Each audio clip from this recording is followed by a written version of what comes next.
using. Welcome to The Megyn Kelly Show, your home for open, honest, and provocative conversations.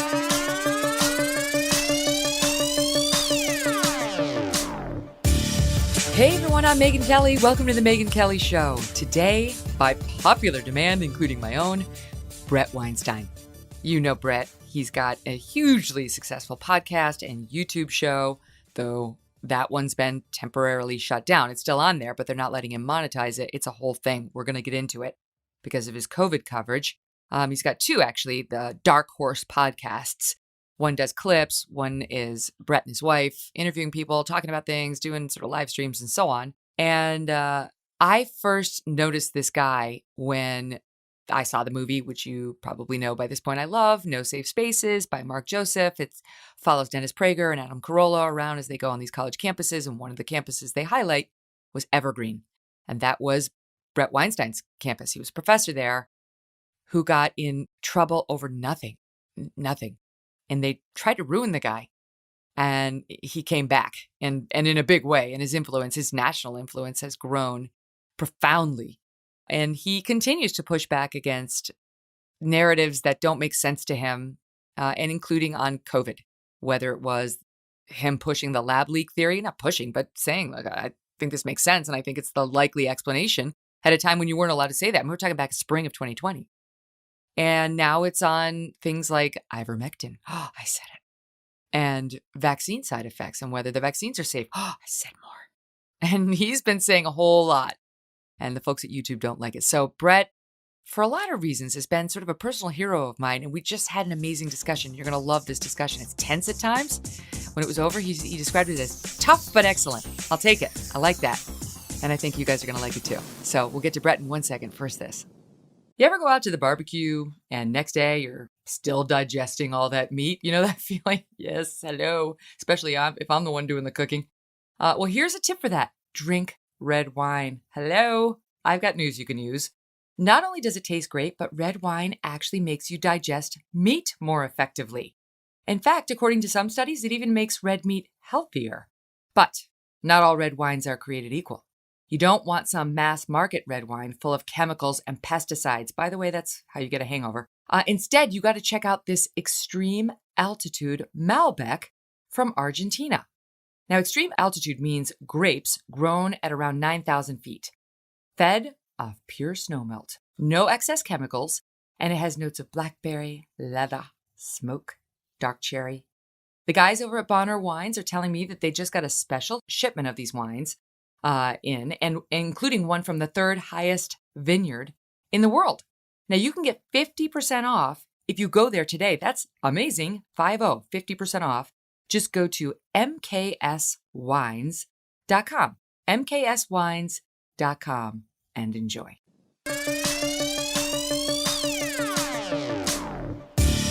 How are you? I'm doing well. It is a pleasure to finally meet you, sort of. Oh, I know it's a weird way to meet, but it's an honor. I'm such an admirer of yours, and I have a long story to tell you, but we can get into it when we get to what happened at Evergreen. But suffice to say for now, deeply, deeply admire you and have such empathy for what you went through and now still are going through, even today. All right, let's start with the news about you, which is this just happened a couple days ago, June 28th. I've been following your saga with YouTube, how they continue to crack down on your show, on your episodes, demonetizing this episode, that episode. And now it seems to me that on June 28th, they demonetized both of your YouTube channels. Am I up to date on the latest? Well, I don't know if you're up to date on the latest, but that's the latest I know. Yes, they demonetized both channels, which took out more than half my family's income in a matter of minutes. That's DEFCON 1. That's a good way to put it. That is harsh. Can it be undone? Well, they seem to be making up the rules as they go along with us. I don't think anyone else has seen this pattern yet. What they said is that we are demonetized and that we are entitled to reapply in a month, effectively drawing a line in the sand where presumably if we were to agree with the limits that they wish to establish about what can be discussed on the channel, then we could restore our capacity to earn on YouTube. But if we insist on evaluating the evidence on questions where they would rather not have it evaluated, then it is permanent. If you will just be a good boy and cover COVID the way YouTube sees fit, you can get your platform back. Right. In fact, the predicament is I more or less have to not do what I am professionally trained to do, which is to evaluate evidence and see where it leads. And instead, I have to start with the conclusion that has been handed down by the CDC, an agency that has obviously been wrong on one question after another since the beginning of COVID. This is so maddening. I'll start with this. I understand YouTube doesn't want to put out dangerous misinformation that could hurt people. I get that. But there's a line, right? I mean, let's start with the most extreme case. You're on the air, you're on YouTube, and you're saying, drinking a bottle of Palmolive is the cure for COVID. Just drink a bottle of Palmolive or antifreeze, and COVID will go away. Of course, so will you. your life will be over, which, you then don't mention. Okay, let's just say this weird hypothetical where you're completely reckless. You agree YouTube could censor it, could demonetize that, could censor that. They obviously have legal rights to censor certain kinds of content. I don't think anybody disagrees with that. In this case, of course, we're talking not just about me, but my wife and I are both trained evolutionary biologists. We are more than capable of evaluating evidence. We have a long track record of doing so well. And when we have made errors, which is inevitable, we go back and we cover those errors so that our audience is up to date. And the fact is, this idea that what we are saying on our channel could cost lives is true, but it has to be matched up with why we are doing this, which is that the current CDC conclusions will cost lives if we are correct. We are both deeply committed to doing what we believe is in the public's interest. And that means that at some level, this question has to be navigated in some venue where it is possible for both sides to get a hearing. And I believe that if that happens, we will recognize that for one reason or another, the official CDC guidance is at odds with both the proper medical recommendations for individuals and at odds with the public health. So, I mean, back to my example, I will say YouTube could, I think, consistent with its ethical obligation, both to public health and just to fostering some sort of meaningful debate as a major information carrier of the country, it could censor that. I can understand a policy that says we're not going to help you put that out there to the world. If you want to find another way in which to say that to people, you can, but we're not going to facilitate that. In the same way, they have tried to crack down on Al-Qaeda and ISIS operatives showing people how to make bombs. They don't do it perfectly, but they do try to keep things that can directly lead to harm in a way that's easy to see off of YouTube. The problem is, as I see it, you're nowhere near that line. They've used that responsibility in a way that's really irresponsible, right? They've said, you're like the ISIS bomb maker. And you're nothing like the ISIS bomb maker. I mean, I've listened to these discussions you're having. I find them really interesting. I don't know whether they're all true. I've heard a lot of information that I've spent some time researching on my own, and I have found contradictory information. But that's only the beginning. That's how you get conversation going. That's how you get a discussion going and learning going. It's not to just tell one side that has questions about the information we're being spoon-fed to shut up. Well, I think it goes one level deeper. If you think about what the CDC is suggesting has concluded and what the social media platforms are now using as the basis for their censorship policy, it just so happens that it matches exactly what a pharmaceutical company might prefer if it was trying to administer the maximum number of doses of vaccine. Now, that could be a coincidence. But it could also be that capture has taken over these platforms and that the CDC is being effectively used as cover for a policy that is not in the interest of the public. And my contention is that the only way for us to be safe from the possibility of the capture of something like the CDC is for us to be able to talk about the possibility that it has been captured and to evaluate that question. And that is what we are forbidden to do. We are not allowed to look at the evidence and say, actually, the proper medical policy does not look like what the CDC is suggesting. And frankly, from the point But of it's view... not all the CDC. But it's not just, you're making it sound like it's just the CDC coming out and saying the vaccines are safe. It's a lot of independent doctors have come out and studied this. And there's been a bunch of studies outside of the CDC saying they're safe and you can take them. Oh, I'm not saying it's just the CDC saying that. Obviously, a majority of people are saying that, but it is the CDC that YouTube points to with respect to its claiming that we are spreading medical misinformation. It is the fact that what we are saying is in conflict with what the CDC says that has them declaring it false, which obviously is preposterous on its face. That's absurd. Yes. That is absurd. I mean, one of the things that you were out in front on was the COVID lab leak theory. And you were saying, I think it was a year ago, I think it was either March or April of 2020 that you said, I believe there's a 90% chance this came as a result of a lab leak. And you were attacked back then as some sort of a quack, some sort of deliverer of misinformation. And I'm amazed they didn't demonetize you back then, but you were just getting started at that point. And it turns out, it definitely appears that you were right. That's certainly the leading hypothesis now amongst anybody who's been paying attention. So it's not like you have a history of being some crazy crank. To the contrary, you've got a good history of predicting accuracies about this virus.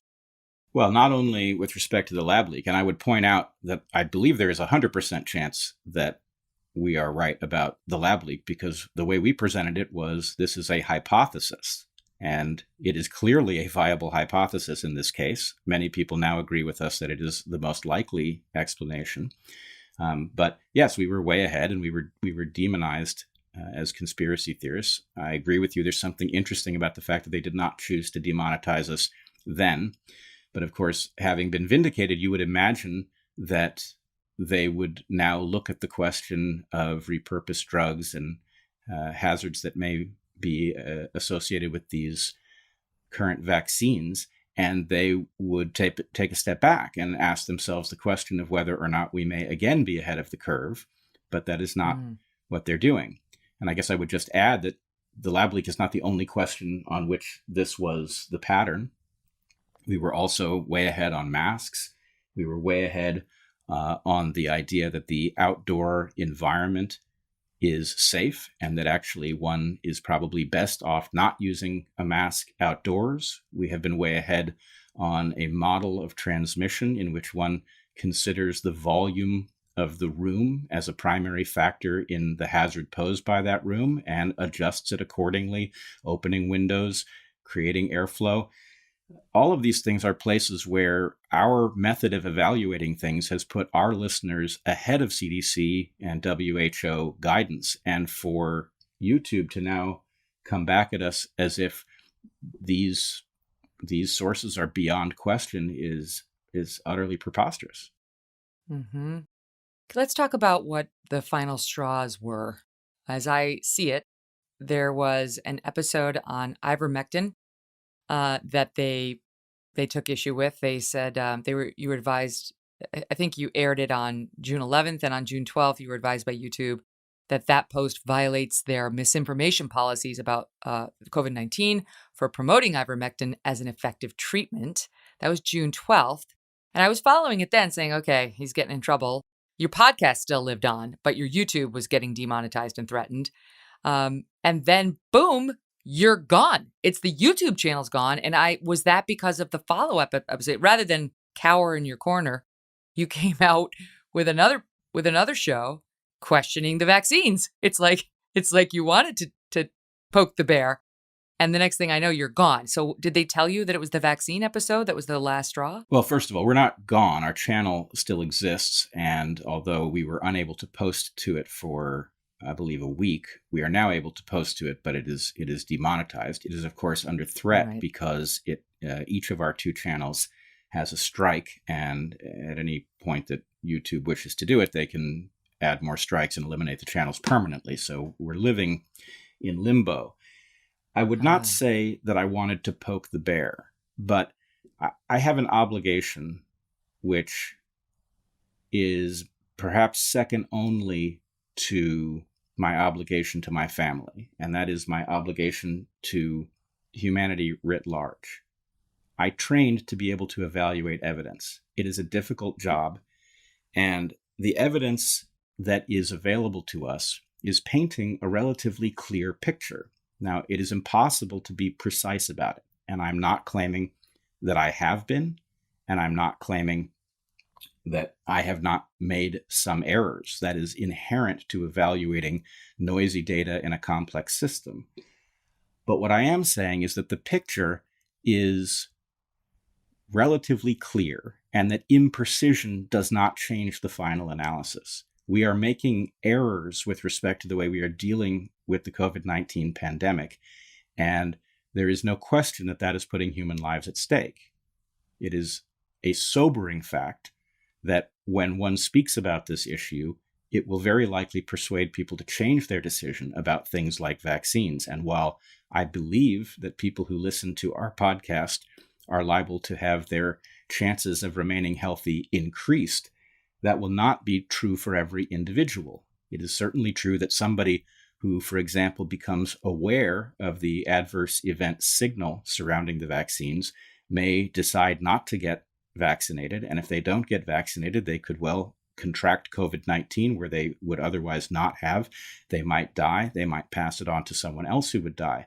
That's not a responsibility I want, but it's one that I feel I have to take on, because the analysis that matters is the net analysis. What is the best policy from the point of view of reducing the number of people lost to this disease and lost to adverse reactions to vaccines?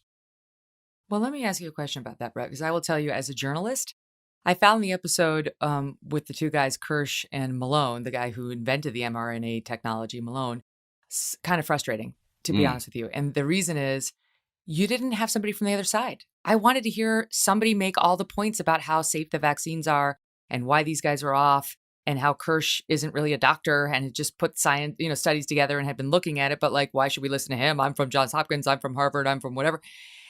And so I didn't walk away convinced. I didn't, because you didn't tee up the other side for me. You just had two guys, throwing out concerns and you saying your concerns. And then when I started researching, what did they say about, like, where did they get all this information? Where did these guys get this from? I found out it's from this one guy's study, Brian Brittle. He's an associate professor of viral immunology in the Department of Pathobiology at the University of Guelph in Canada. Guelph, that is. The guy does study vaccines for a living, so that is his area of expertise, and his information seems to have led to a lot of your conclusions. But I don't know anything about that guy, and I've seen a lot of smart scientists here in the United States, including somebody we had on the show from Johns Hopkins, Marty McCary, who's been pushing back on a lot of the CDC nonsense. It's not like he's team CDC. Push back on Brittle's research too, saying, mm-mm.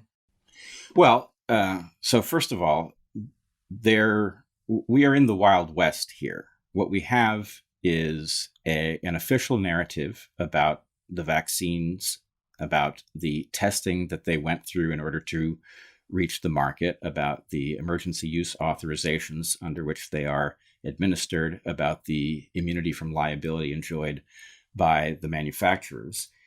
And the official story effectively has almost the entire landscape. So there's a question about whether or not it is fair to require of those who would point out that there is another analysis that they must instantly give equal time to an analysis that has almost all the bandwidth. I do agree. I don't think you have to do that. I just think it would have been more helpful. Well, I just think point counterpoint would have been more helpful. It would have been more persuasive. I agree. And, it's not the only thing about that podcast that frustrates me. I must say, I have been in contact with Dr. Bindel, and he is quite credible, and I have checked on his credentials. It all adds up. So I'm not saying that he is the ultimate source, but it is interesting that so it is not the case that the podcast was basically built on his research. There is a couple of questions on which his work is central, surrounding, in particular, the toxicity of the spike protein and the likely toxicity of the subunit that is used in all of these vaccines.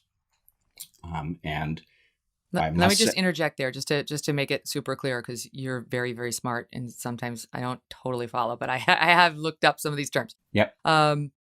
So you say on that podcast that the spike protein is very dangerous. It's cytotoxic, as you just said here, Yes. And that means it's toxic to living cells. Yes. And I didn't know what that meant, to be honest, but having looked at what doctors I respect, McCary, I mentioned, is just one of them. He's a Hopkins guy. He tweeted out an article fact-checking that claim and saying, quote, "There is no evidence that the spike protein in the vaccines is cytotoxic." And the pushback on that point you guys spent a fair amount of time on is that there's a difference between the spike protein that happens from the virus and what happens when you're given the vaccine, and that they made changes on purpose to the vaccine that would prevent the spike protein from being able to undergo binding to the receptor, to fusion, and basically saying that the mRNA vaccines are more sophisticated and smarter than what happens to you when you just get COVID, and they foresaw this problem and protected against it. Go ahead. Well, I believe that is a false story. It certainly contains many elements of the truth. What we know is that the vaccines have several design failures in them, and we can argue about whether or not those failures are consequential. But the vaccines are not remaining local to the injection site. The spike protein, which is the chosen antigen in all of the current vaccines, turns out to be toxic. The spike protein itself, and we will return to the question of whether or not that means that the version of the spike protein that the vaccines encode is also toxic. But it is also the case that it was designed to remain stuck to the surface of the cells that produce it. So you're supposed to be injected. Your cells, in the case of the mRNA vaccines, take up the mRNA. They produce the spike protein, and the spike protein is supposed to move to the surface of the cells and stay there. And no doubt some of it does, but we now know that a lot of it does not. It floats freely. And so what this means is that you've got a vaccine in which effectively the brochure says that it works one way, but we know that in practice, on 3 different counts, it does not do what its designers intended. Well, I just want to interject there and say my own research on this suggests you are right on that point, that even your critics have kind of given you this one, saying it's true that some of this spike protein may enter the bloodstream after vaccination.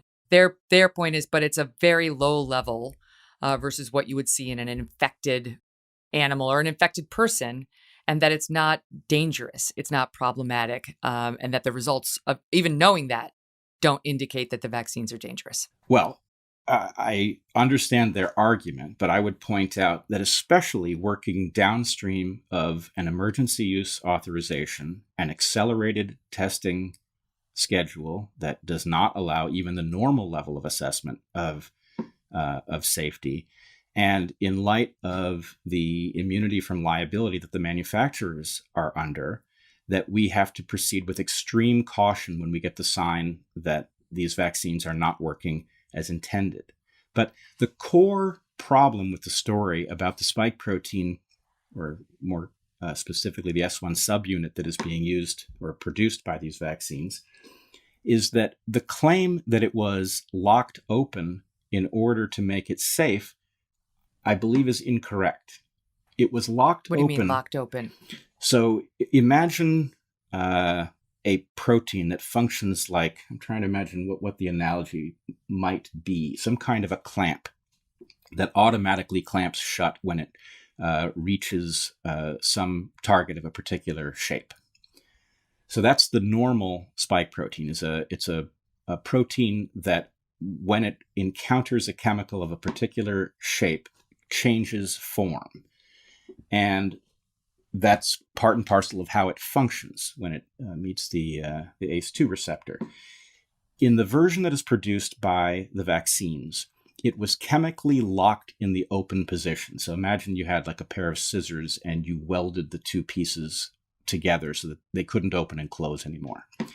My understanding from Dr. Malone is that the reason that it was locked open was not to render it safe, but to leave the portion of the protein that is not naturally covered in sugars available to the immune system so that the immune system could effectively see it and create immunity.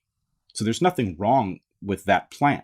That's a good idea from the point of view of making an effective vaccine. But if it is true that locking it open renders the vaccine safe, that will be a lucky accident. So ultimately, I think what we have to say is when they say that there is no evidence that the spike protein encoded by the vaccines is dangerous, they are speaking with a level of precision most people don't detect. To say that there is no evidence does not mean that there is evidence that it is safe. It means that the evidence we have that this protein is dangerous comes from the natural wild-type protein, and that we don't yet have the evidence on what the locked open version of the protein is. But logically speaking, in the case where we are actually immunizing people with this protein, it would be wisest to presume that it has the same toxicity as the protein from which we derived it until it is proven to be safe. And in light of the adverse event signal... I get you. You see it? They do say, and I agree with you that if there's... I want to figure out how to say it, but no active proof of harm doesn't mean no chance that it's harmful.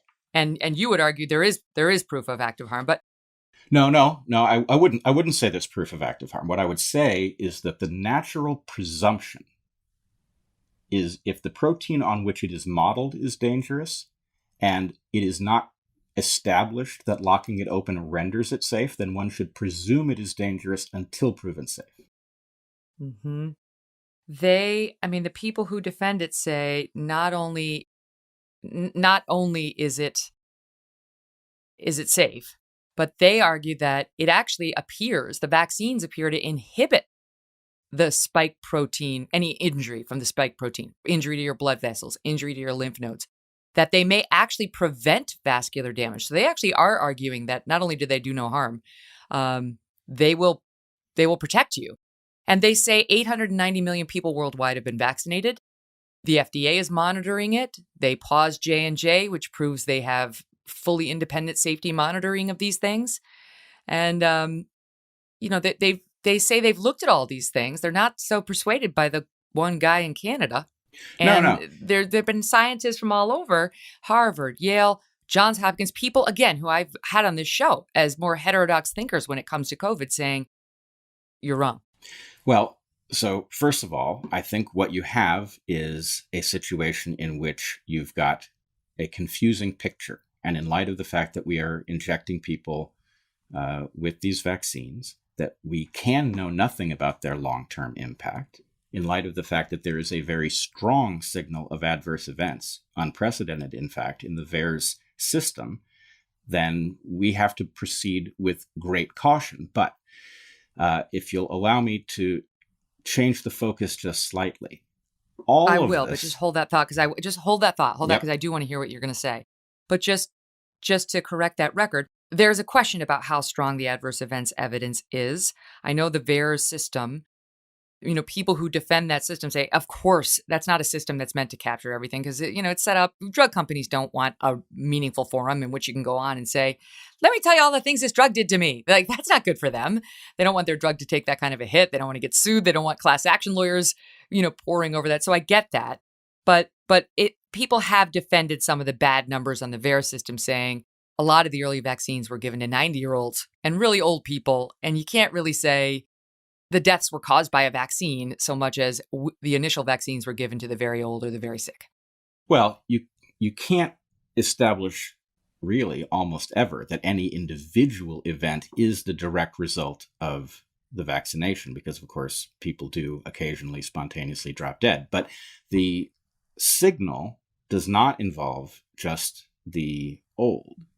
So if you wanted to test the question of whether or not the alarmingly high rate of death following vaccination was the result of some sort of sampling error, as you're describing, you can test that question. And one way to do it is to look at whether that's been the case for people in the age class that you're suggesting is responsible for the signal for other vaccinations. And my argument would be any way you slice the data, there is an alarming signal. Now, what critics of this perspective generally say is, yes, there is an alarming signal, but the number of people who have been saved by the vaccines far exceeds the number who have been lost, no matter what number you use. And that is probably correct so far. However, is it all right for me now to pivot to what I think is the central question? Yeah, go for it. The vaccines, all of the ones that we are administering, all depend on emergency use authorizations. Those emergency use authorizations have a requirement that there not be a safe and effective treatment available. They should never have been granted if such a treatment existed. And at the point that it is discovered that such a treatment does exist, they should have been withdrawn and administration of the vaccines should have ended. So this is why the question of ivermectin and the other repurposed drugs is so vital.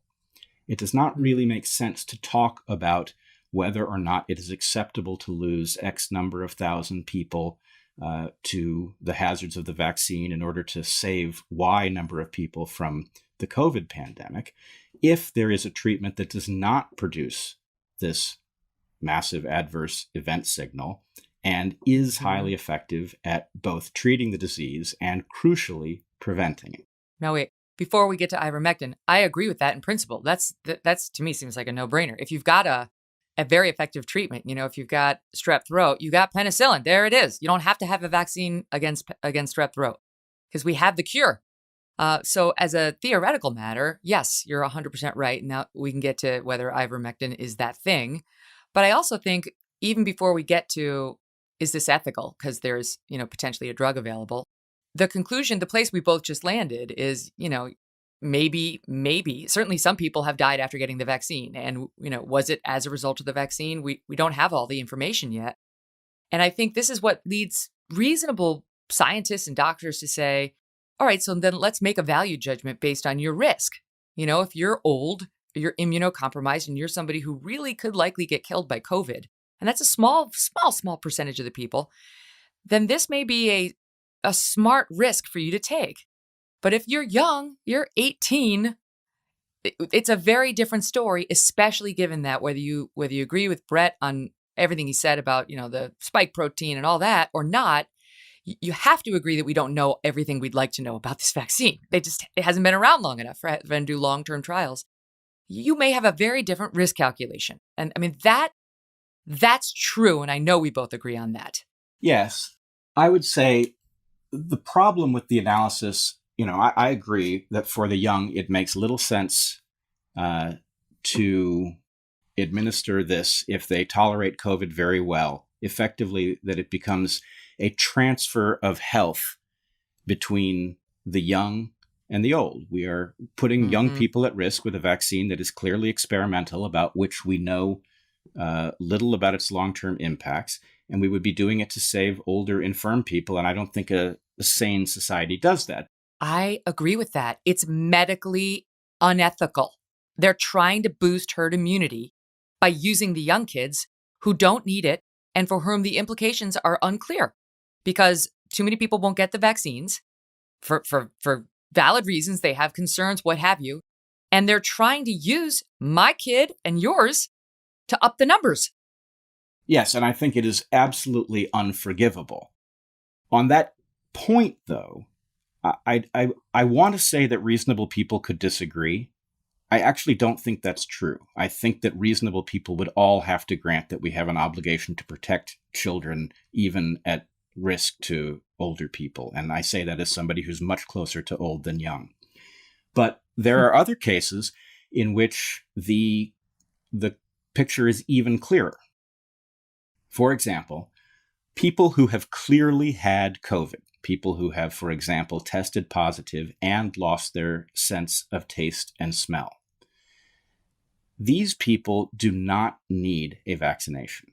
They have effectively been vaccinated by nature. And the vaccination that they have gotten from nature is much more useful in all likelihood because it is much broader.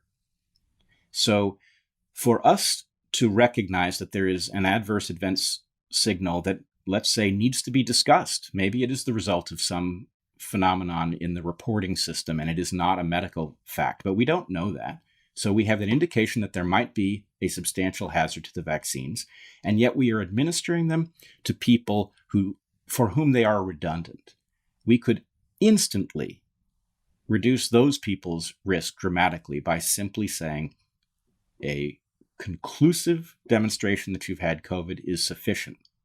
And when you look at the CDC website as to why it is still recommending vaccination for people who have had COVID-19, what it says is because we don't know how long the immunity from the disease lasts, which is obvious nonsense. We also don't know how long the immunity from the vaccines last. And certainly if there was a risk that it was going to fail at the point that it becomes clear that people are losing their immunity, we could start vaccinating them then. But in the strong chance that the vaccination or that the immunity from the disease itself is long lasting, possibly lifelong, we could simply keep those people out of harm's way. And yet we don't do it. And then, of course, there's a third category, which is pregnant women, for whom it would seem that we should be treating them with great caution in light of the extra risk to especially their unborn children.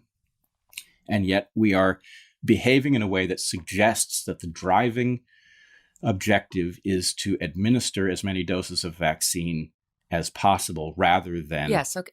Let me ask you that. Yeah. I don't totally I don't understand why they are insisting on vaccinating people who have had COVID. I mean, that's one of the first things my own doctor, who I trust, who's an infectious disease specialist, said, which was, he said, not only should you not get the vaccine if you've had COVID, not only do you not need it, he said, you shouldn't get it.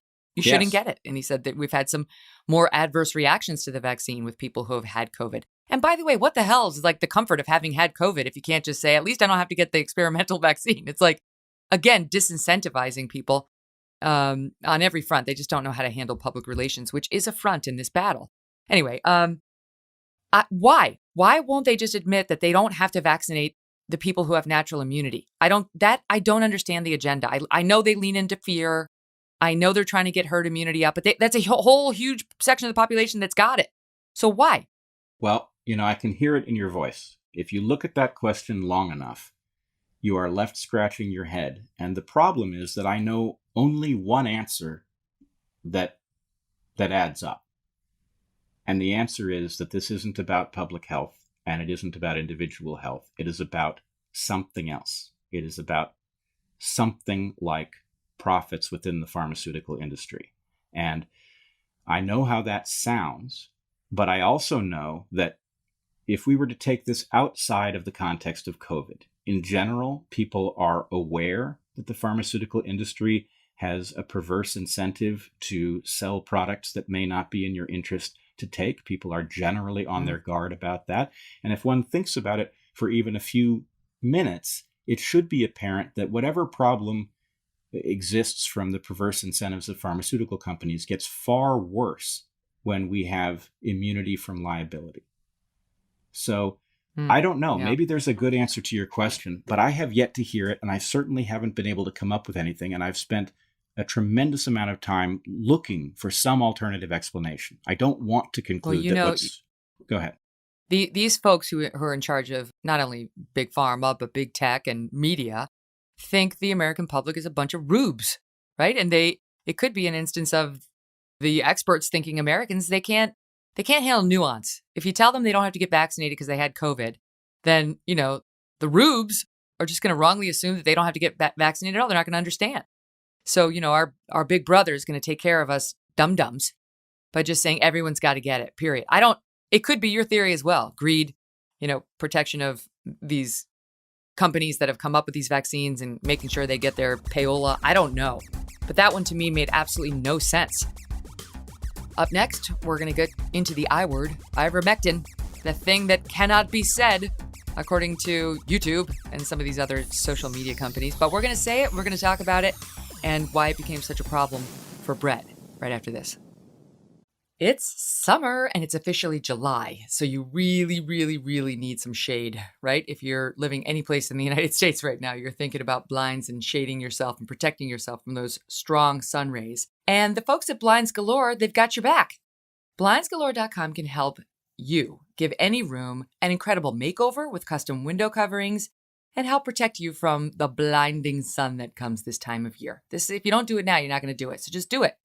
And you're going to save a ton compared to the hardware stores, not to mention getting a custom-made product that's designed just for your windows. You can get blinds, blackout shades. I love blackout shades. Gosh, they make such a difference in your ability to sleep. You can get shutters, drapery, motorized window coverings, whatever you want. And by the way, they can connect them to your Amazon Alexa. They've got it all. BlindsGalore.com was the very first place to buy custom window treatments online. And so they know how to make it super easy for you. You're going to feel like a pro. You got to take your measurements of your windows, then you customize it online, and you watch the whole thing come to life right on screen. They will make them and ship them right to your front door. So what are you waiting for? Bring on over 20 years of experience, satisfaction, and custom-made perfection into your home. It's all at BlindsGalore.com. Get started with 15 free samples and take up to 45% off your order at checkout. Visit Blinds Galore today, and be sure to let them know I sent you. That's BlindsGalore.com. I want to talk about ivermectin a little.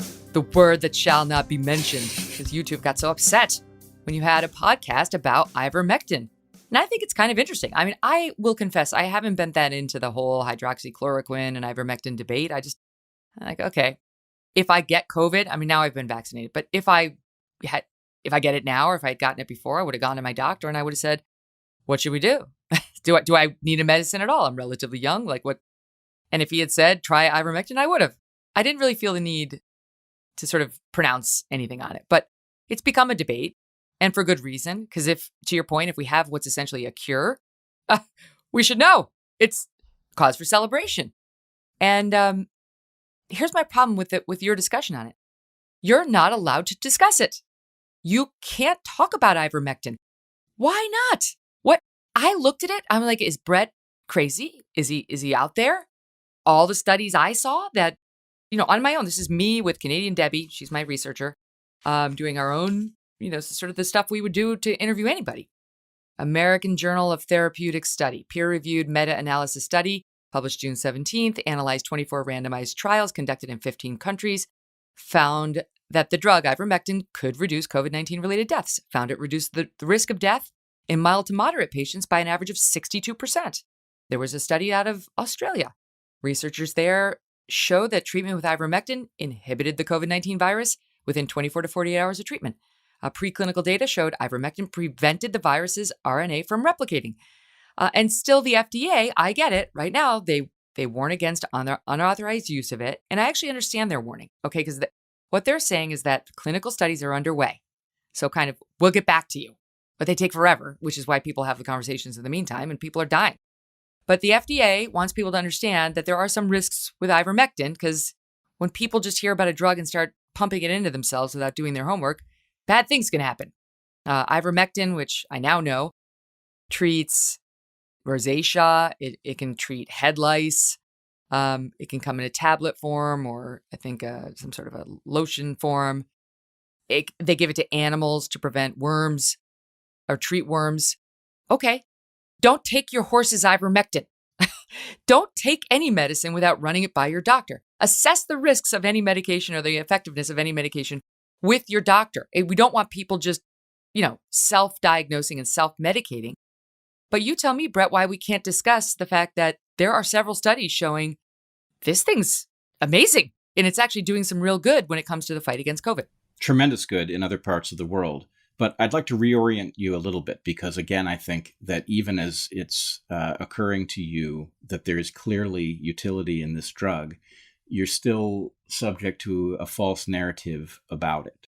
So the fact is, we can both agree that there is some risk for having people self-medicate, that really using a drug off-label, meaning not for its original purpose, is something that should be done in consultation with your doctor. But the FDA could be recommending to your doctor that they administer ivermectin cautiously to people who either have been exposed to COVID or have begun to show symptoms. We know that the drug works much better if it is given early. That delay is a problem. And we also know that this is one of the safest drugs that we have. It's been administered something like 4 billion times. It has been in use for 4 decades. It is among the safest drugs we have. And so what people should be comparing is, if you show up at your doctor and you appear to have COVID, the current medical advice is to send you home to sicken in place.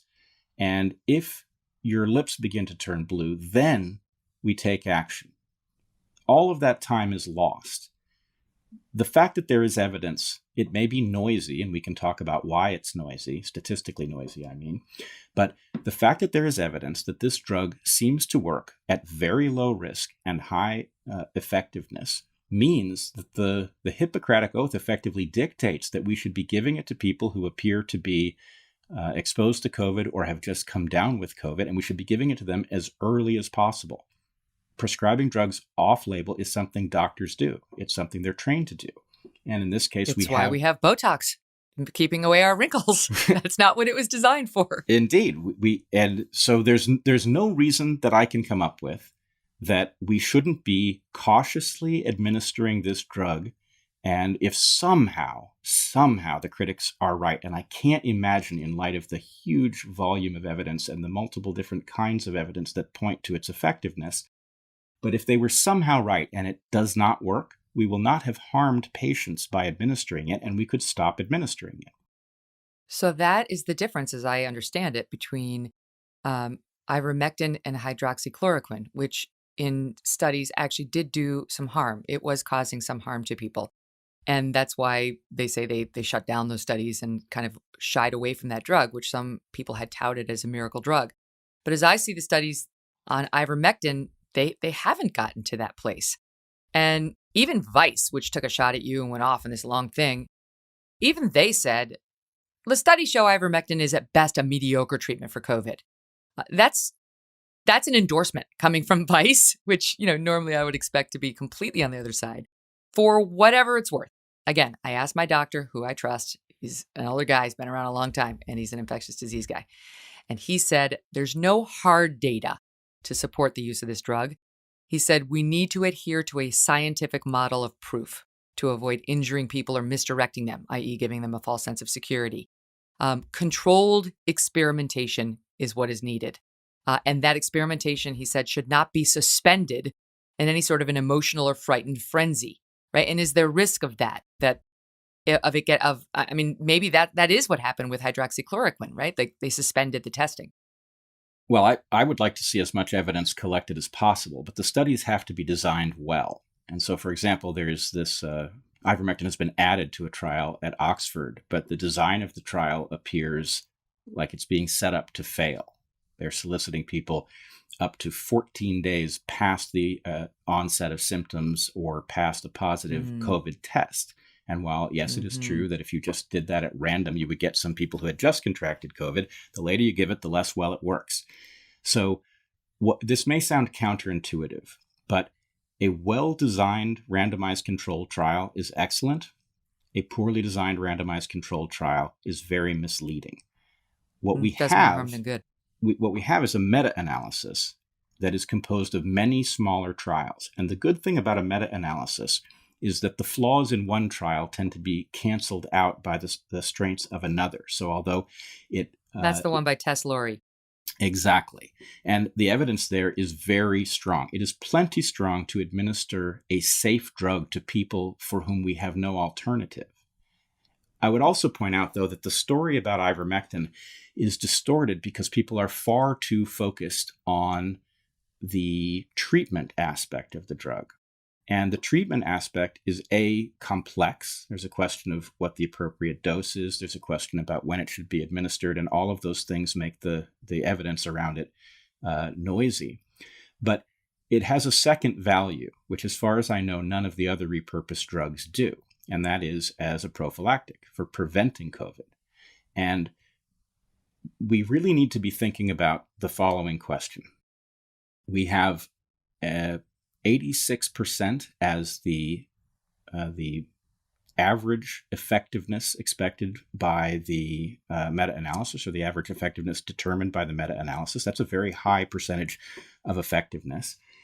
We have a study in Argentina, a very powerful study in which 1,200 people participated. They were frontline COVID workers, so they were being exposed to COVID. 800 of them were given the drug. None of them came down with COVID. And in the 400 member control group, 57% of these frontline workers contracted the disease. Now, either that study is outright fraud, for which there is no evidence that it is, or it is very powerful evidence for the capacity of ivermectin to prevent people from contracting this disease. And my contention is, even if the number that's borne out by wider use is the 86% number, that number is high enough to drive SARS-CoV-2 to extinction with no other tools. And so when we talk about things like the adverse event signal surrounding the vaccines, we need to talk about it not by comparing it to the risk to people with no preventive measures at all. We need to compare it to this preventive measure that we have at our disposal and say, if the numbers are what they appear to be, there's no reason to be exposing people to a large adverse event risk when we have a safe alternative that works similarly. And if I can just make one last point there, even if you think this is wrong, even if you think it is well established that these vaccines are safe and that the adverse event signal is going to turn out to be something about the way data is collected rather than about people being sickened, it still makes sense. If you're pro-vaccine because you want us to get to herd immunity in order to drive the pathogen to extinction, it makes sense for you also to be rooting for the administration of ivermectin to people who've been recently exposed, or the use of it as a preventive measure, because we don't need to get to herd immunity by one measure alone. A composite will work just as well. So if some fraction of the population has had COVID and they are immune, some fraction of the population has had the vaccine and they are immune, and some fraction of the population is on ivermectin, and we can get that number above the critical threshold, we can drive the pathogen to extinction. And our likelihood of doing that is far lower if we're not using all the tools at our disposal. Mm-hmm. I mean, I should say that the FDA definitely does not want you using ivermectin to treat or prevent COVID.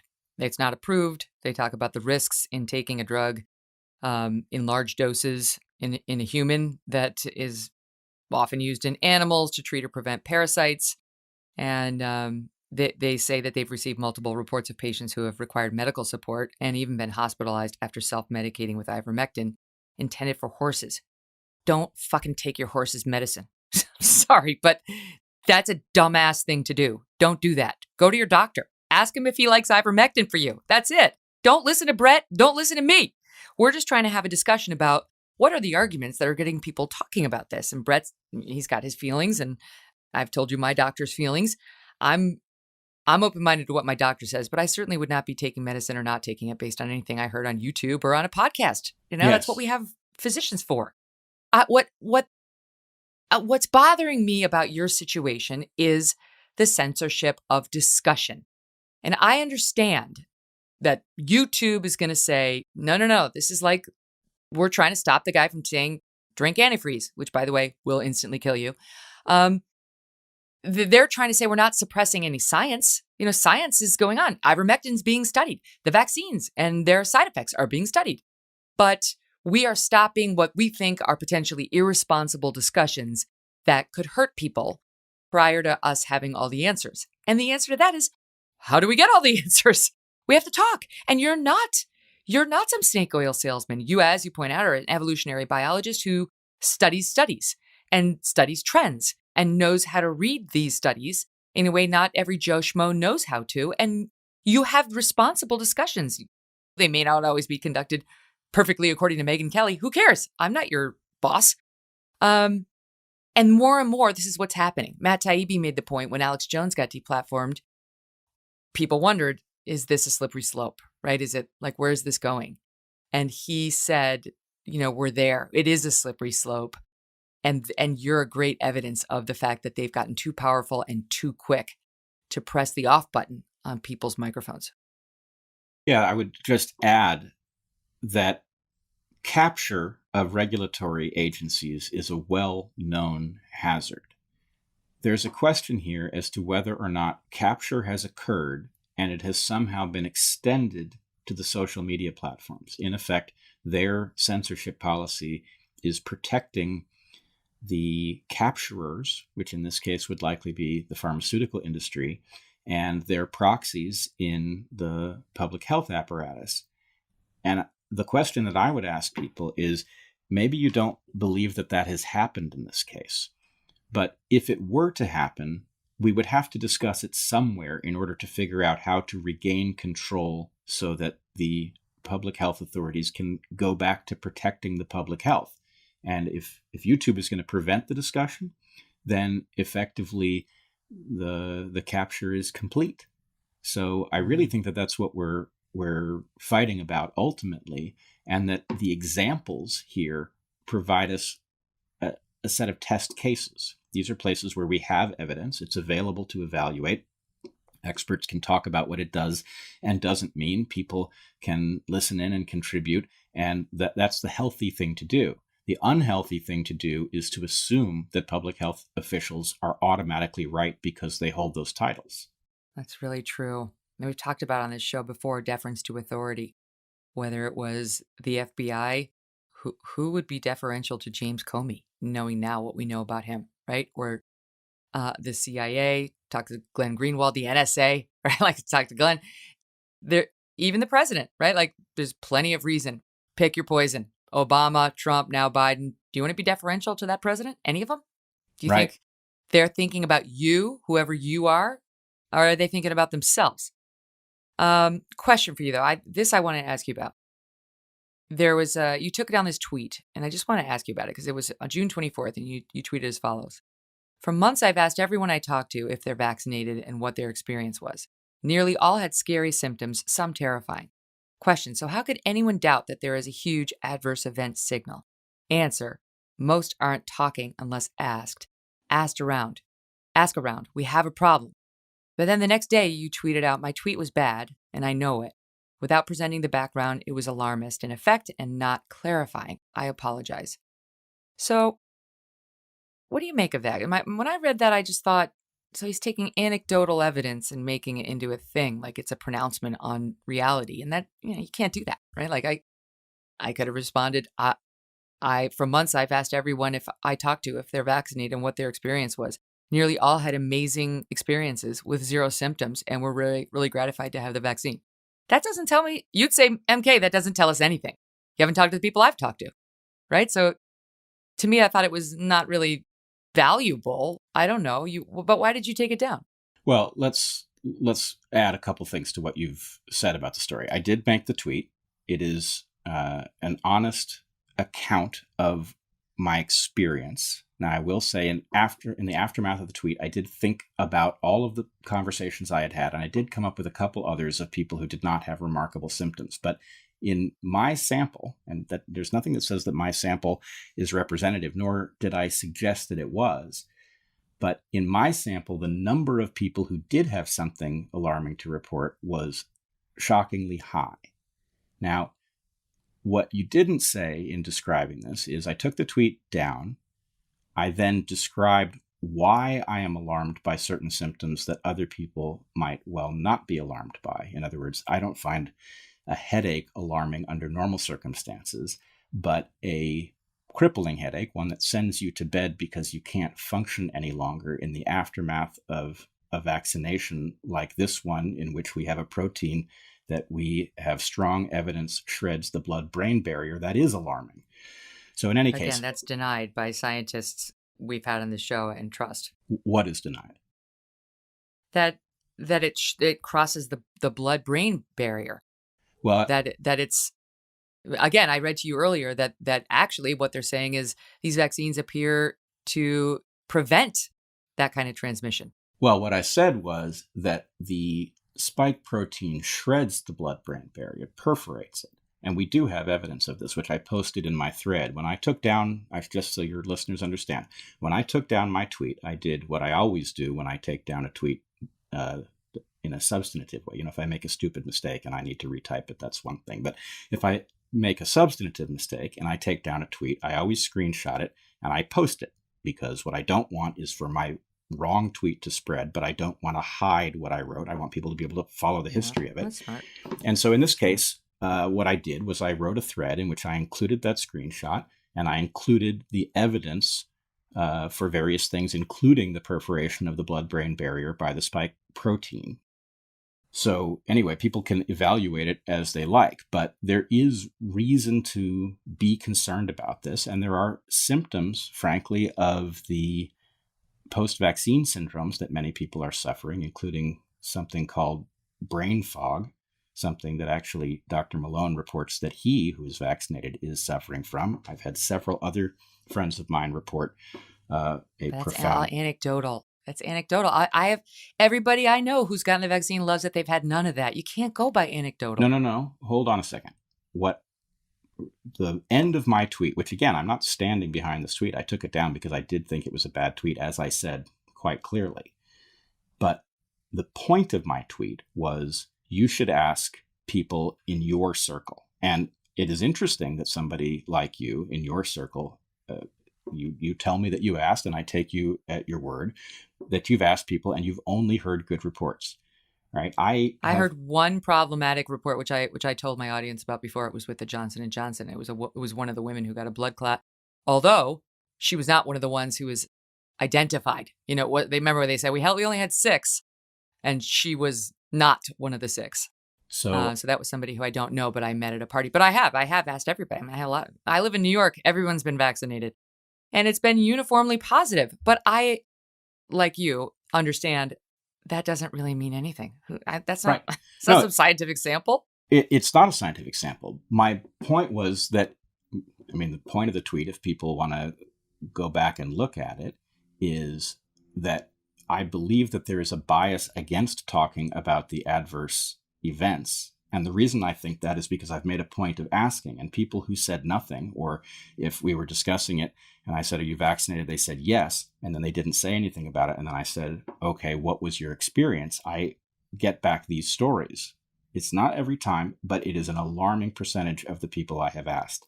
And this includes... But you also don't know whether brain fog, it was caused by the vaccine. You get the vaccine on Tuesday and you have brain fog on Wednesday. You have no idea whether you had the brain fog without the vaccine. Maybe you have low blood sugar that day. You skip breakfast. Right. This is why we don't normally cite examples like that as relevant at all until they've been run through the scientific studies. Okay. But first of all, this is my area of expertise. What this is an observation. It's the first step in the scientific method.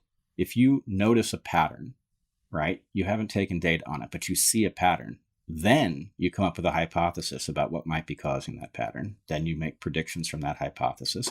And then you either run an experiment in a laboratory or you collect data that would test the predictions in some natural context. And my point was, I've got an observation. That observation tells me that there is something to talk about. Now, if it was true that most people had the opposite, then yeah, that's going to suggest that my observations here are somehow subject to sampling error. I don't know why they would be, but it could be that there's something about my friend group. Well, there could be something about your own internal bias, that you already decided that the vaccines are not safe, and therefore you're looking to confirm your own bias as opposed to doing I an objective hadn't study. decided that. Well, just having listened to your podcast, you're not pro-vaccine. Oh, now I'm alarmed, but I did not start out that way. I started out enthusiastic. This was 6/24. It's not like this was 6 months ago. No, but what I was reporting in my tweet was that I had done this over a long period of time. So I wasn't initially even eligible for the vaccine. And so and Heather and I talked early on in the vaccinations about the concern over the fact that we have no information about their long-term impact. We can't have that information. And so that is something that we need to be honest about, which is, to the extent that we can say something like these vaccines are safe, we are talking about in the short term. and we are leaving the question of That what is happened. true. So I was interested in the question of whether or not something would show up over time. And so I did start asking early on. And I was, initially concerned about what we didn't know long term, but I was not, I was rooting for the vaccines and expecting them to work. And in fact, in many ways, they have worked. They've been highly effective at preventing COVID infections. So that's a very good thing. The question is, what else are they doing? Up next, what I think is the most profound part of our interview, we get into Evergreen and Bret getting just pummeled on Clubhouse and why he does that and why he keeps going into the fray in this way. And is it worth engaging these woke warriors who are not proceeding in good faith? And the moment that made us both cry. Don't miss that. That's right after this. But first, before we get to that and our quick commercial, want to bring you our feature called Asked and Answered, where we get after some of our listener mail. Steve Krakauer is our executive producer. He's got today's question. Hey, Steve.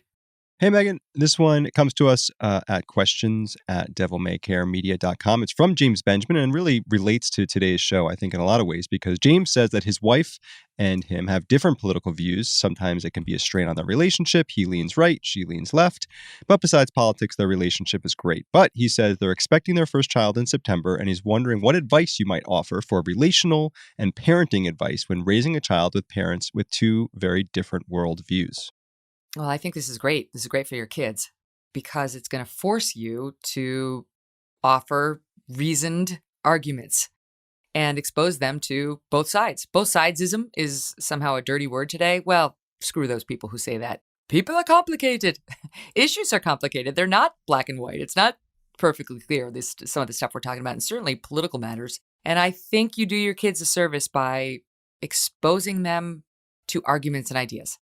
That's what we try to do, and that's what you guys will necessarily do because you're less likely to describe an issue in a way that's completely unfair to the other side if your wife happens to share that other side worldview. And so I think it's a great opportunity for you, even if your wife's not around, to describe an issue. Let's take one of the diciest, abortion, in a way that's fair to the other perspective. I do that with my kids all the time. I don't actually always tell them where I stand on an issue. I will. It's not like I'm trying to keep it a secret, but I'm not really in the business of trying to make them share my worldview. I'm in the business of trying to teach them how to think, how to be critical thinkers. And so if that's your approach, then even if your wife and you had the same views, you'd be talking about the other side fairly. So your kids can make up their own mind. And I actually make a conscious effort often to not put my thumb on the scale. I don't know how my kids are going to come down on these issues. And they have to function in a world that's extremely woke and they pussyfoot around all these issues in a way I don't. So I don't really want to push them to be like me because it's a difficult existence. But I do want to push them to know how to think through things and to argue a logical point and to look for the flaws in their own logic in order to make an argument. And so you have a great opportunity because you've got somebody right there who's going to hold your feet to the fire if you misstep or if you're too partisan or, just unfair in the way you present an issue. So it's an opportunity to raise great critical thinkers. I wish you good luck with it. And I think in discussing the items, whatever the items are of the day, remember that in describing the other view, they're held by somebody you really love and your kids really love too. So you don't want to say anything too personally diminishing and something that will keep your kids' minds open. And then privately, when they get older over a beer, you can tell them how they need to think. You can tell them what the real answers are once they've had a chance to kick things around and come to their own opinions. And you can tell them why they're all wrong. And these colleges are teaching them the wrong things and they're not going to be limousine liberals. Wait, what? James, thank you for the question. If anybody else has one, it's questions@devilmaycaremedia.com. Now back to Bret. Celebrate summer by starting a new craft with Annie's Kit Clubs, offering creativity delivered directly to your door. They provide all the materials, so you can start crafting immediately. You choose from a variety of Annie's Kit of the Month clubs, including Knit Striped Afghan, Card Maker, Simply Beads, and much, much more. The kits are designed for every level of crafter with online tutorials to walk you through each step of your project. The kids in your life will love Annie's Creative Girls Club. Yes, I can attest to that firsthand. Or the Young Woodworkers Kit Club. Same. Providing quality interactive summertime projects for ages 7 through 12. And I can tell you, having done this personally with my kids, They're going to love it. It really is super fun. I've told you before, my kids made a marshmallow launcher that continues to get rave reviews. And that is consistent with Annie's in general because they've got over 60,000 5-star reviews with one member writing, quote, "I absolutely love Annie's Kit Clubs. I'm a member of five of the clubs, been absolutely impressed and pleased with each club." I mean, that's a nice review, but I could write a better one. It's going to entertain your children and you wind up with really cool products when it's all over. All right, boom. I mean, it's nice that person had a good experience. I'm just saying, you could find a lot of great reviews. The creative possibilities are endless. Subscriptions are month to month, cancel at any time. And now is a special offer. You can get your first kit for 75% off. My God, each advertiser is outdoing one another. 75% off. That's the best I've seen them do. Go to annieskitclubs.com/Megyn, Megyn. That's annieskitclubs.com/Megyn. The way I first got to know you is with what happened at Evergreen. I think that's how a lot of people first got to know you and your name. And what happened to you there was very unfair. And you don't know this, but on this show, we've talked about it many times because the movie No Safe Spaces by Mark Joseph it's truly like my Dianetics. It's that and Douglas Murray's book, The Madness of Crowds. I just think it was so revealing and it left me glued to my chair when it was over. I just couldn't move. And the part that brought me to tears, I was weeping in the movie theater, was the part about your story and what happened at Evergreen and on the campus there to you and to the young Black woman who tried to just speak with you about it and then was publicly shamed and made to read aloud in front of everybody, essentially an apology for deigning to even speak to you, just trying to speak about what happened. And she was punished, humiliated. You and your wife were effectively forced out of your jobs. They paid you a pittance. It wasn't enough. And I just feel like you've been on this life mission of, forgive me because I hate this term, but speaking truth to power, or just pushing back against narratives that don't ring true for you and wanting to know more. And I'm sure this isn't where it started. You've probably led a life like this, but so the audience understands it quickly because they probably know you by this point, but you were a professor at Evergreen. You're a Bernie Sanders supporter, firm, progressive. And then one day you push back against a movement at the school to have sort of an annual sick out where people of color voluntarily chose not to attend, just to bring the message of like, this is what life would be like without us, until this one year where they switched it and said, now, how about you, non-people of color, white people, how about you don't come? And you publicly took a stance and said, this makes me uncomfortable. This is different. One race telling another, don't show up. I'm short forming. And all hell broke loose. You were under threat. Security, campus, police told you they couldn't protect you. The university president didn't stand by you. You were treated like you showed up to do your class in a KKK hat and robe, as opposed to somebody who said like, is this the same? I don't know. Doesn't feel fair. It was so disturbing. And they swarm the office of the administrator. They're not happy about you being there. They want you fired. They want everyone apologizing who's ever deigned to speak to you. And we have a budded soundbite of some of what happened when the protesters, the people who were upset, confronted the administration there. Listen. Ho, ho! These racist teachers have got to go! Hey, hey! Ho, ho! These racist teachers have got to go! Fuck you and fuck the police! That's how whiteness works! Whiteness is the most violent fucking system to ever breathe! If somebody's talking, you are not listening in your head. If you're thinking of a response while somebody is talking, that is not listening. You need to listen. It's not an accident that all of our administration is white. Right. It's not an accident.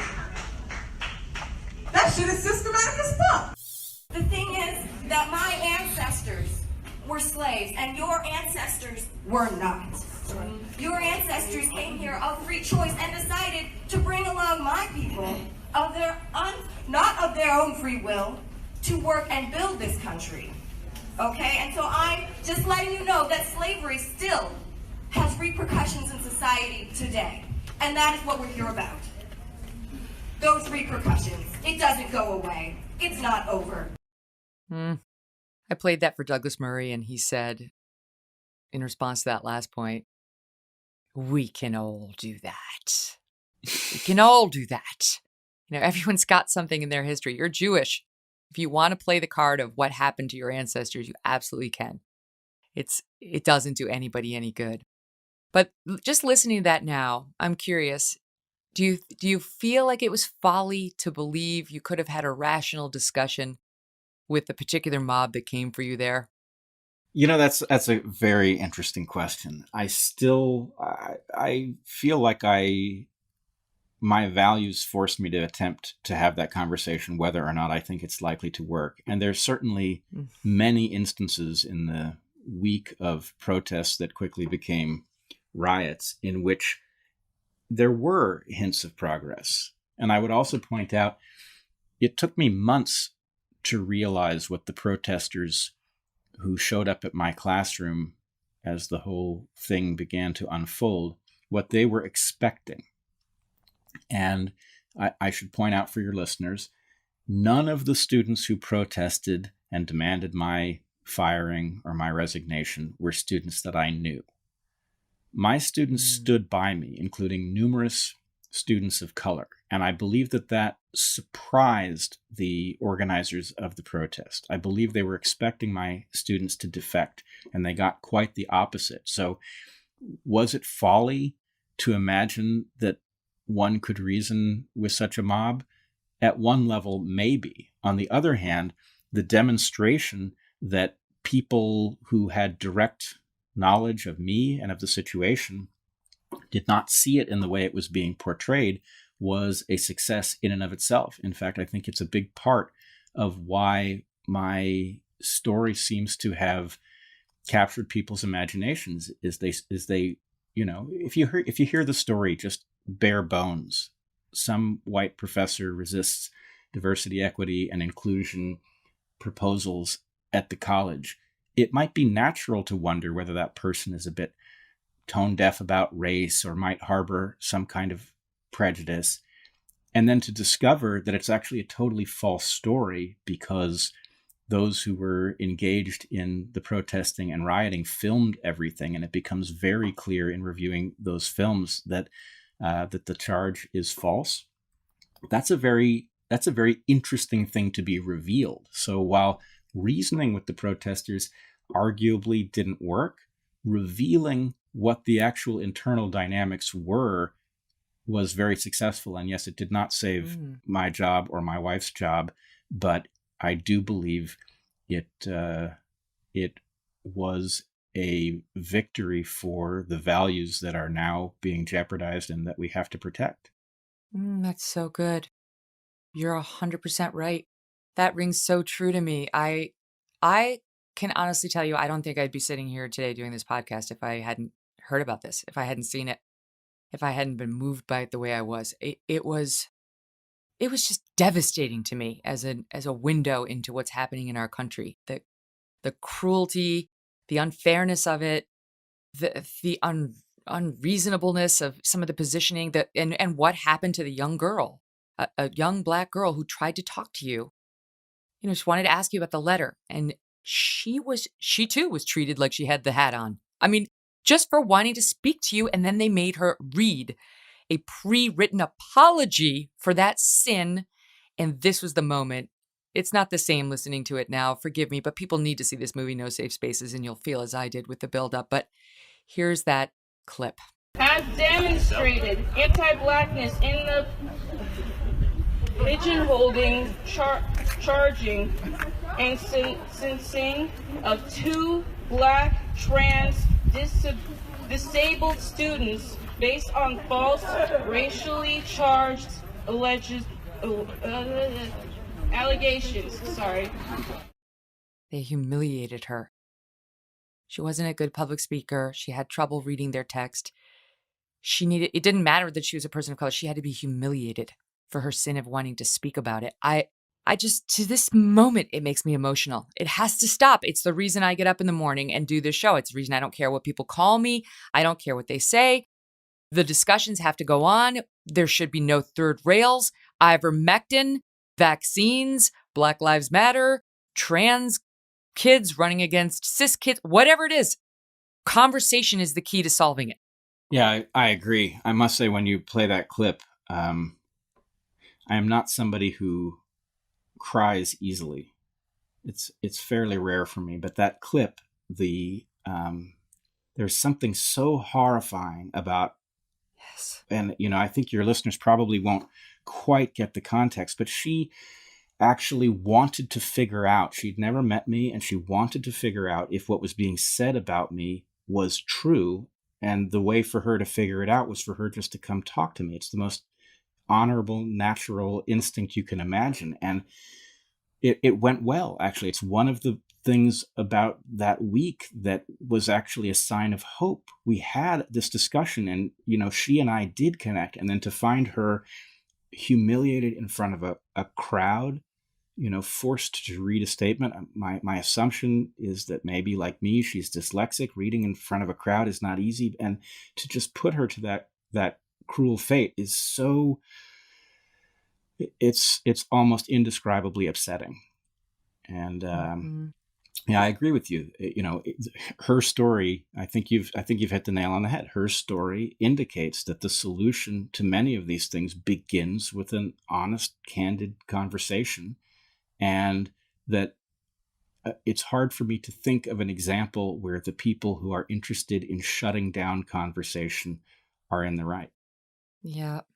I see a connective strain. You're still out there doing it. I don't know whether you probably wouldn't be doing this if what happened at Evergreen hadn't happened, because you'd be still teaching and not doing a podcast and YouTube show. But there's something in you. You're a fighter, in a way I admire and to some extent can relate to. I flatter myself, but I see you sort of banging your head against that brick wall, no matter how hard it looks or how bad the consequences could potentially be to you. And that brings me to another moment with you, Bret. I follow you.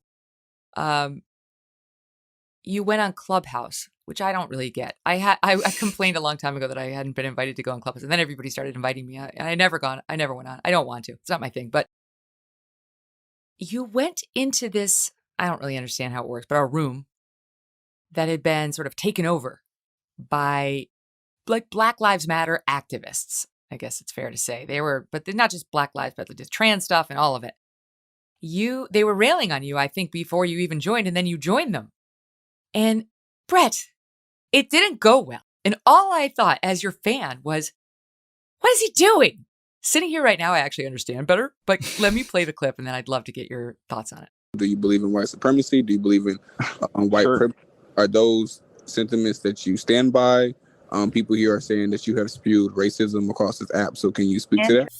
Can I ask something of you before I answer your questions? Did you answer those questions? Do you support white supremacy? Are you anti-racist? And transphobia. Okay. I'm happy to do all these things, but I would ask you to try to listen. Listen, white man, we're in charge here, okay? We asked you some questions. You can answer them or you can go. First of all, I'm not a classical liberal. I'm an actual liberal, okay? Far left, have been my whole life. I am thoroughly anti-racist by any normal definition, but I don't like Kendi's definition of anti-racist. That doesn't make sense to me. I'm not by any stretch of the imagination a white supremacist. As a matter of fact, I'm not even sure whether I qualify as white. I'm Jewish. It's a different thing. My people have been persecuted by Europeans.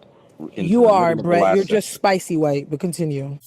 So you saying that you are an evolutionary biologist does little to claim eugenesis was also a field in science. So your claims do not push the fact that you are not transphobic. That's still a transphobic position to take. It's not transphobic. I'm interested in seeing trans people. How can you say that something is not transphobic when people are literally telling you that it's transphobic? Like the privilege. It's like so I don't understand how you think this works. Okay, we can have a disagreement. We can have a disagreement about whether or not I'm transphobic. No, we can't have a disagreement. So Bret, Bret, you're gonna have to go to the audience and you need to cash up everybody up here $1,000 for you coming back up. Next. We just let you speak, and that's exactly what you just spewed: white supremacy. Wrong. Not even a little. And all I could think when I heard that was John McWhorter's advice. Which is do not engage with the woke in this way. It is a fruitless exercise. He's made the point of they need to be defeated, not engaged. But why did you try? Well, so first of all, I didn't set out to have a confrontation with them. The way Clubhouse works, you go into a room and you listen, and then if you want to come up on stage, you raise your hand. And so I was interested to hear the discussion, because part of what I'm about is understanding how things look from other people's perspectives. And especially if a perspective is one that you don't naturally understand, it makes sense if it's a privilege to be able to go listen to such a conversation and hear how people sound to themselves. So, I at some level, whether it sounds honorable or not, I think I was doing research. And then at the point that they noticed me, there's no way to be anonymous in Clubhouse. At the point that they noticed me, things unfolded as your listeners have now heard.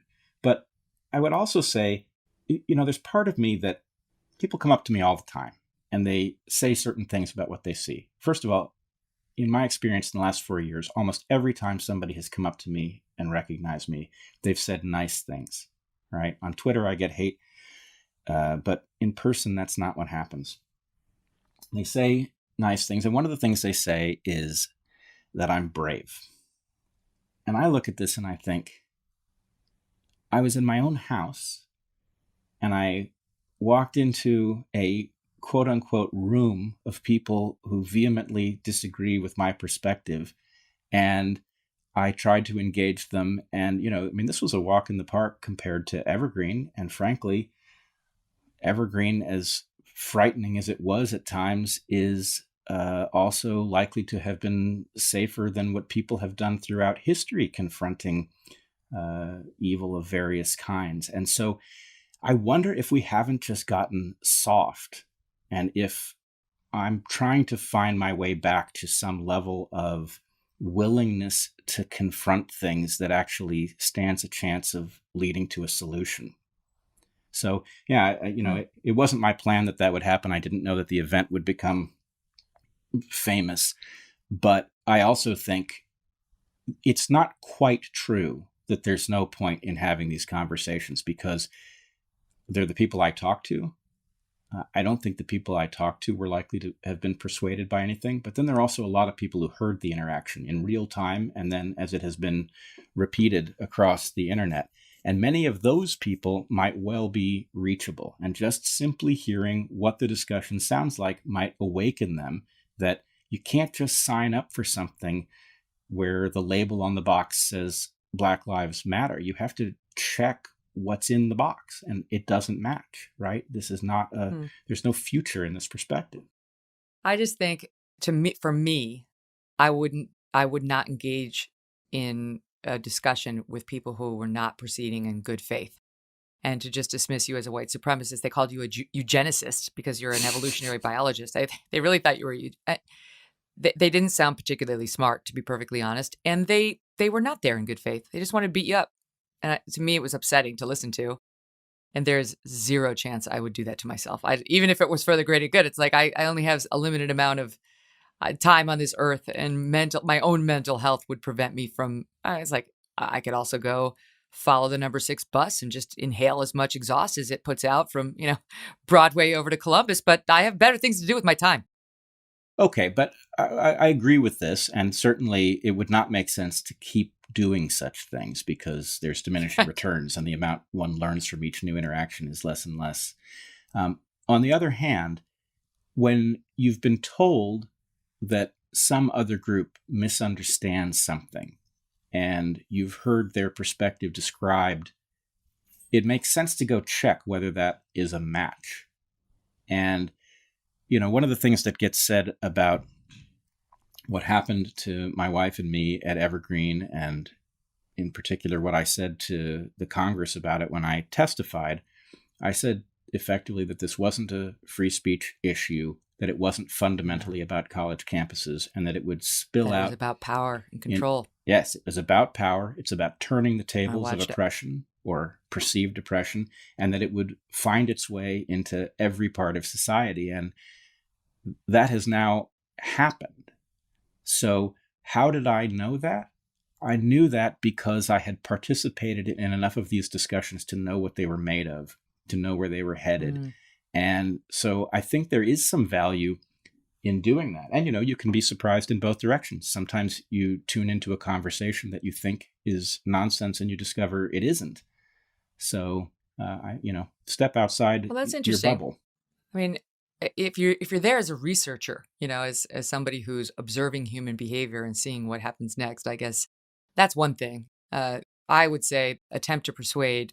It's willful ignorance. They were not there to learn anything or open-minded in any way, and it was not a good faith receipt of your good faith attempt to be there. But anyway, I get your point.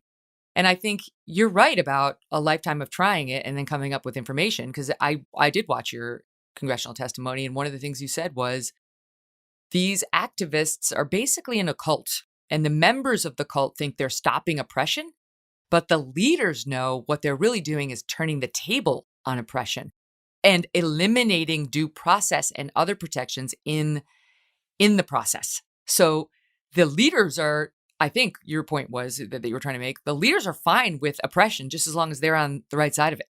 Yes, and they are very foolish to imagine that they will remain on the right side. What they're doing is inherently unstable, and unfortunately, they are going to take out the pillars of Western civilization before they discover that what they have achieved, even from their own perspective, is not going to last. And we can't let that happen. But in some sense, I think it does take people with maybe my strange instinct to walk towards these things and to engage with them in order to find out that that's true. I know so many people who were caught off guard by the woke revolution and its effectively capturing of institution after institution, and they didn't have to be surprised. It was there. They could have seen it coming, and arguably we could have prevented it if more people had understood that that was the case. But at least now, what we have is a prediction that turned out to be quickly borne out, and it raises the question of, okay, well, what's next? Don't leave me now. We got more coming up in 60 seconds. You were ground zero. You really were. You were in the thick of it and saw it on the front lines before a lot of us did.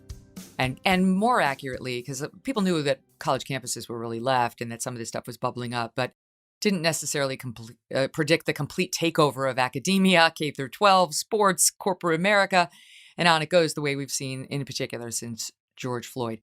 I want to ask you about something you talked about on your podcast recently, and it was about an interview you had done about all of this, I think. And there was an interviewer who asked you a great question, and I thought, oh, that's fascinating. And even you were like, it's a great question. And it was about whether you'd considered that martyrdom is like a drug. Can you talk about what that raised for you and how you processed that question? Sure. That's from Lex Friedman's podcast. Right, Lex. And, he asked the question. It caught me a little bit off guard, which is part of why it was so good.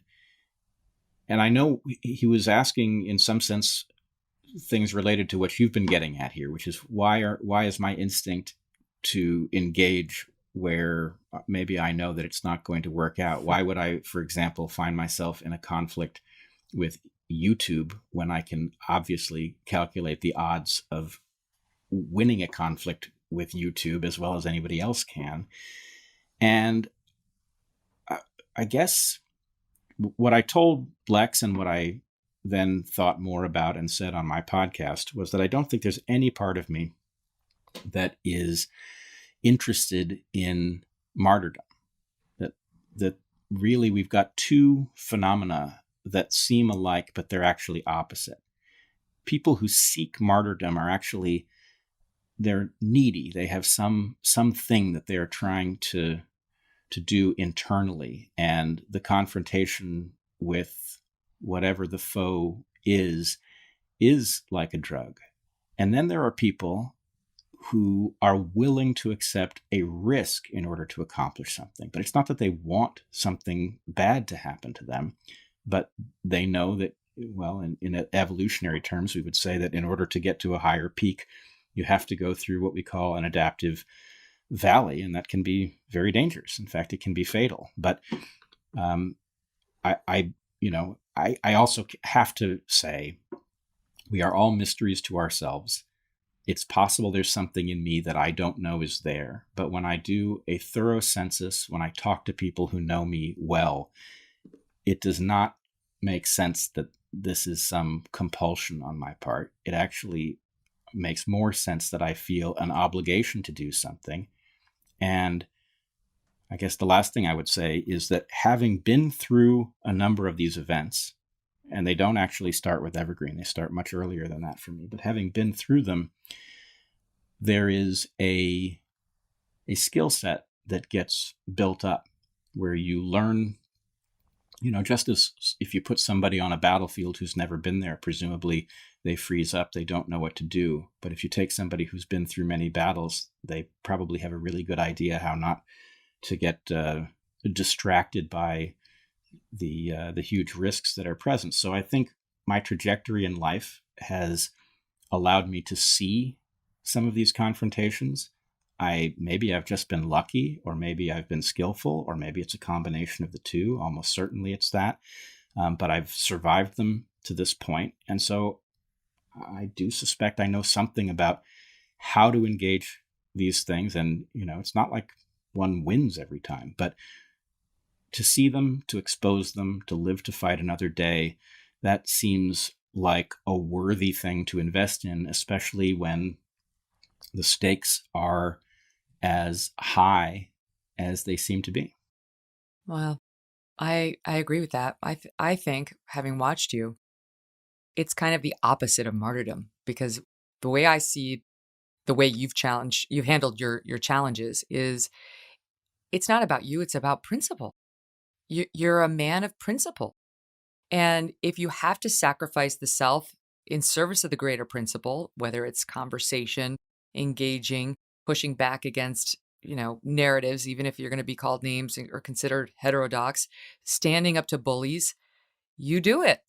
Even if you will have to pay some price, not that you want to pay the price. It's just when you look at the hierarchy of principles, truth, conversation, learning, honesty, all that ranks high for you. That's how it seems. And also standing up to bullies who don't like somebody like that.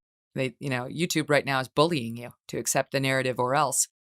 And you could have stopped after your episode on ivermectin. They put your neck on the chopping block, and you didn't. And I don't think it was because you wanted to poke the bear or you wanted to martyr yourself. It's because you have a greater commitment, and if you're going down, you're going down swinging. So let's leave it at this. What now? How do we get YouTube to see it our way? I know you said we need Elon Musk to buy one of the vaccine companies, but short of Elon getting involved, how do we get YouTube to see it our way, or at least behave better? Well, I'd like to say one thing in response to what you just said. You reminded me of something I haven't thought about in many years. I used to talk to students as the term privilege started to show up more and more. I used to talk to them about what privilege actually is, and that privilege is kind of a bad term. It's not very useful, but unearned privilege is a useful term. That is to say, if you earn a privilege, then that's a reward for doing something good, and we shouldn't try to stamp that out because it actually makes civilization work better. But some of us, and I definitely include myself in this category, have some amount of privilege that didn't come from something we did.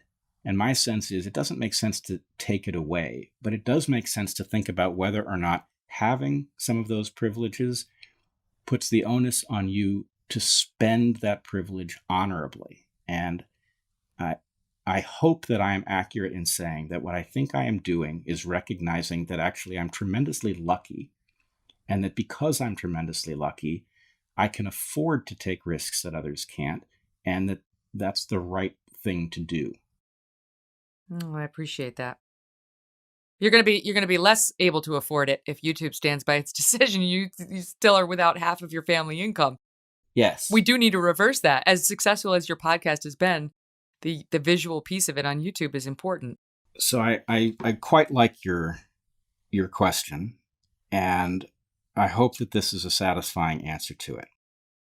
I am resigned to the fact that in the short term, these battles are not really winnable. But I know, most recently from the lab leak hypothesis and the turnaround that happened in the public narrative, that somehow at the present moment it is possible to embarrass the institutions into retreating and acknowledging certain things. And my hope is that when people see that, irrespective of where you come out on the evidence, that is to say, the actual evidence, that there is sufficient evidence for anybody who looks at it to see that there is something wrong with the story regarding repurposed drugs. There is something wrong with respect to the story of the adverse event signal in the vaccines, and there was definitely something wrong in the claim that this virus had to have come directly from nature. And my hope is that sooner rather than later, people will start to notice this pattern, that they will recognize that on all of these different topics, the same people have sought to shut down discussion. They have turned out to be wrong in the end, and that says something really important about the state of our institutions and the jeopardy in which they are placing us. And I hope that it does not take 10 or 20 years to get there, because frankly, I don't know what my family and I will do if it takes that long for the story to emerge. But one way or the other, we are going to have to confront what I think is the clear indication that these failures of narrative that put us in jeopardy are actually not the problem. They are the symptom of a problem that has no name, and it is one that must be our top priority. So I'm hoping that happens soon, and that we can get to the discussion about what to do with the failure of all of our institutions and how we can get back to a society in which we move forward together and we believe in collective well-being. Well said. What a pleasure talking to you. Regards to your wife, Heather, who I know has been at your side and been through all of these with you. She co-hosts your shows, and she was at Evergreen with you, so one day I'd like to meet her as well. But all the best to you, Bret. We'll be watching, and we'll continue covering it. Well, thanks so much. It was a tough but really terrific interview, and I look forward to our next conversation. Thank you. Same. Next up on the MK Show, we've got a really interesting guest for you. Her name is Liesl Carpenter. She's coming on to talk about the lawsuit she is pursuing against the Biden administration. She is a white rancher, and she's going after them for this policy that he openly says is designed to help only farmers and ranchers of color. No farmers or ranchers who happen to have white skin will get any help from Joe Biden because they have the wrong melanin. Is that legal? Her story is fascinating. And how's the case going so far? That's next. Thanks for listening to The Megyn Kelly Show. No BS, no agenda, and no fear. The Megyn Kelly Show is a Devil May Care media production in collaboration with Red Seat Ventures.